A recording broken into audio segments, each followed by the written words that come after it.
Hi there, Scott Paradis here. Great to be with you. Just came in from walking the dog. It's raining up here in Alaska, but we went for a nice walk out through the woods. So I hope you are having a great day. Today, I just wanted to give you something to think about. If you've been listening these last number of months, I've been talking about my construction of this concept of the money game. And I've been focused primarily on the two ways that money is made, earned, how we come to experience money. I don't mean how money's created, like when banks create money out of thin air by adding digits to a ledger. What I mean is how money is made. The two primary ways of making money, taking money or making money. Those two primary ways of earning money.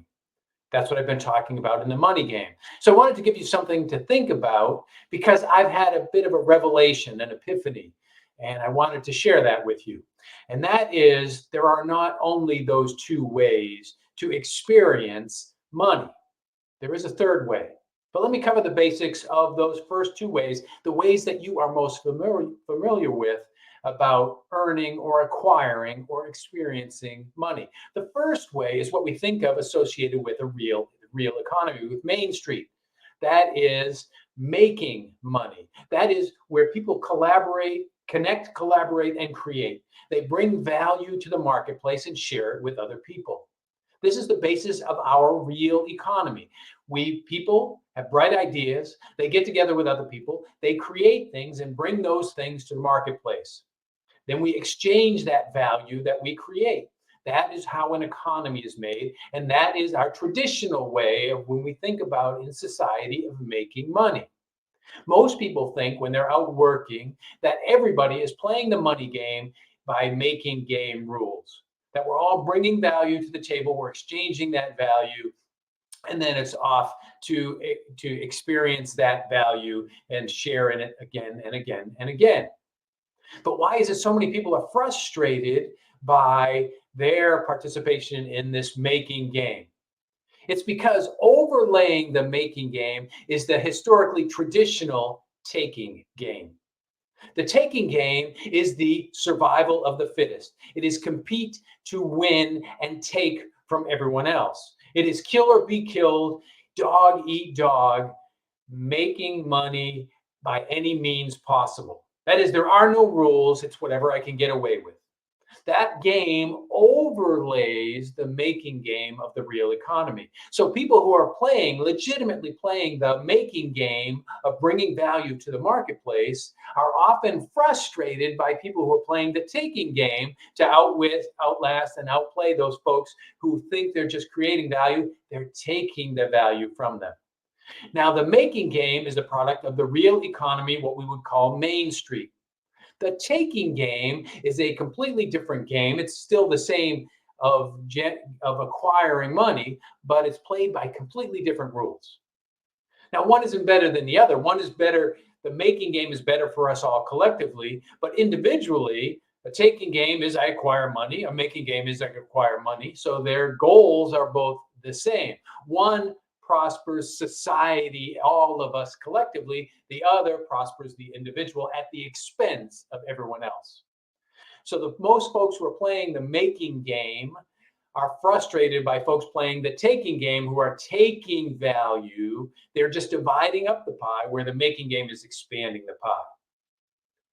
There is a third way of making money. Now you got to realize, and this is the something to think about part of this message that I wanted to leave with you. That something to think about is this idea of allowing the energy of money into your life. Now, how do you do that? How do you just allow? There's the making part and there's the taking game. And those are two games we legitimately play. Those are games we've created. Money is just a social construct. So money is just how we've decided to get along with one another. We've decided to play making games, creating value and sharing that value. And we use money to facilitate that game. The taking game is competition, survival of the fittest, dog eat dog, beat the others to submission. That is still a legitimate game that we have decided to play. And we use money to facilitate that game as well. But there is a third option. The third option we can say we don't have to play the taking game. The taking game is only good for the victor. It's not good for anybody else. The making game is good for everybody, but there is a third way. The third way is allowing. Allowing is that you have this great ability. You are a divine spark that can experience everything you want to experience. The challenge is allowing all of that goodness to flow to you. How do you do that? Well, it requires two things, and they are very simple, but they're generally not very easy. These are two things that I personally have been struggling with. One is our reality, the reality that most of us are experiencing, that we have collectively agreed upon, is built upon fear. It is built upon fear. So we are accepting and building our lives and our reality and our society on fear. Everything you see, and I'm going to overgeneralize, but you'll get the picture. What we see in media, what we see in politics, what we see in advertising, what we see in business is fear, fear, fear, urgency, fear. This is collapsing. This is going to be me. You got to do my way. It is all about fear. Everything we build, this competition, it's not going to be enough for me. I've got to get mine. Fear, fear, fear. We've got to let go of fear. Now, very simple, very easy to say, not so easy to do. That other second element that goes along with that, what we do that manifests, you want to know whether or not you are living in fear. If you are judging other people, you are living in fear. You are living in fear. Now I'll tell you, I am not immune from this idea that the world I live in is built by fear. I have accepted that, but I'm trying to rise above it. Rise above it. And the first stopping point, or the first launching point, if you will, is to let go of judgment. Stop judging. Stop judging other people. Stop judging myself. Just open, allow, and accept. This is that third way of experiencing what we look at as money, experiencing abundance, experiencing a fuller and richer life.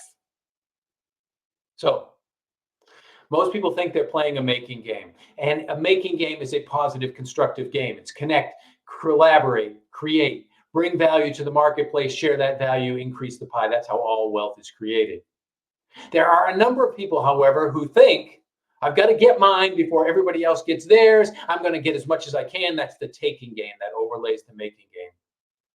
But it isn't about spending 24/7, working hard, slaving to get all of these things. That's not how you get to experience all the wonderful things that this experience allows.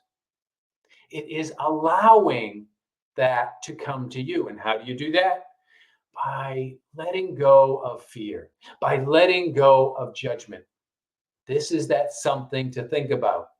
Think about the society that you see. Think about the people around you. Think about what you have created for your economic life and your personal life and the society in your community. If it's built on fear, then we collectively have to let go of that fear.